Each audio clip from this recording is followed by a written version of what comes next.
This video contains news and analysis related to a recent terror attack in Kashmir.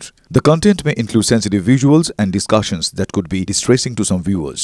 Viewer discretion is advised. We strongly condemn all forms of violence and terrorism. The purpose of the content is solely to inform and create awareness based on verified reports. বৃহস্পতিবার সকাল থেকেই জঙ্গি দমনের নামে নিরাপত্তা বাহিনী, সেনা ও police কাশ্মীরের অবন্তিপোরায় তাদের সঙ্গে গুলির লড়াইয়ে খতম হয় 3 জঙ্গি।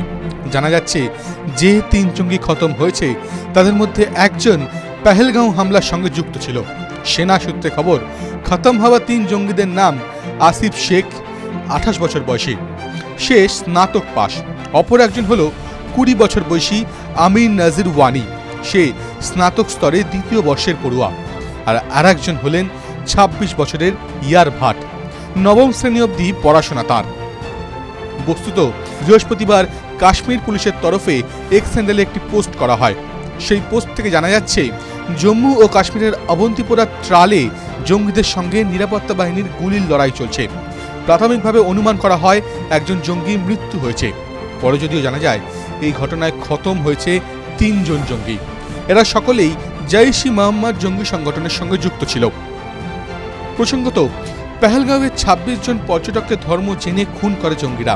পাল্টা 9টি জঙ্গি ঘাঁটি উড়িয়ে দেয় সেনা। তবে যে সকল জঙ্গিরা এই ঘটনার সঙ্গে যুক্ত তাদের গ্রেফতারির দাবি জানাতে থাকে বিভিন্ন রাজনৈতিক দল। এই আবহের মধ্যেই বৃহস্পতিবার জানা গেল খতম হয়ে গিয়েছে হামলার ঘটনায় জড়িত থাকা এক ব্যক্তি।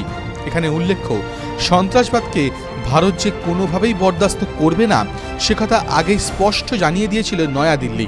সেই মোতাবেক সোপিয়ানে অপারেশন কেল্লা চালায় ভারতীয় সেনা। সেখানেই নিকেশ হয় 3 জন জঙ্গি। তাদের কাছ থেকে বিপুল পরিমাণ অস্ত্রশস্ত্র, গ্রেনেড, বুলেট উদ্ধার করা হয়। একই সঙ্গে উদ্ধার হয় বান্ডিল বান্ডিল ভারতীয় টাকা।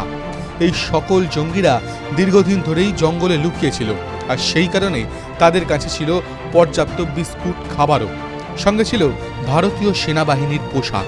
এদের মধ্যে একজনের নাম ঠিকানা জানা না গেলেও বাকি 2 জনেরটা জানা গিয়েছে। একজন হলেন শাহিদ কুট্টে, বাড়ি চটিপোড়া হিরপোড়া, লস্কর-ই-তৈয়বা ক্যাটাগরি A-তে যোগ দেন তিনি। দ্বিতীয় জঙ্গির নাম আদনান সফিদার, বাড়ি ওয়ান্দুনা মেলহোরা। 2024 সালে লস্কর-ই-তৈয়বায় 18ই অক্টোবর ক্যাটাগরি C-তে যোগদান করে। এই আবহের মধ্যেই উপত্যকায় ফের শুরু গোলাগুলি। TV9 Bangla digital.